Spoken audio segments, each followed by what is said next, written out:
A few accounts of some people, such as Nusrat Batursik, Kurbani Kichil, head of the Kujand airport and godfather of Takhmina Rakhmonova, Nurik Radzabov, former manager of the Tajik Hotel.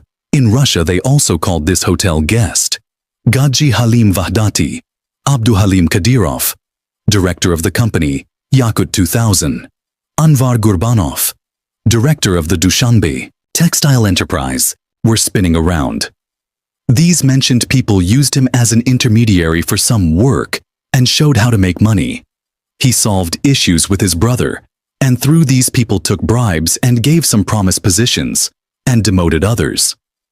Also sometimes the head of the railways of Tajikistan, Amanullo Hukumov, Amoni Kalush, and the state advisor on personnel issues and the head of the Katlan region, Amir Shomir Aliyev, nicknamed the Black Swan, the first creature to voice the adhan in the mosques of the Katlan region, also sometimes with the help of a microphone or amplifier.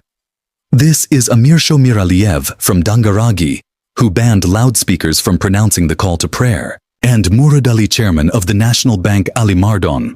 Murad Ali also from time to time brought cash in the amount of $100,000 or $200,000 to the brother of the president Nuradine. Amon Kalush, Amanullo Kukumov gave tractor driver Nuradine a white Land Cruiser, diesel, made in 2005 for his birthday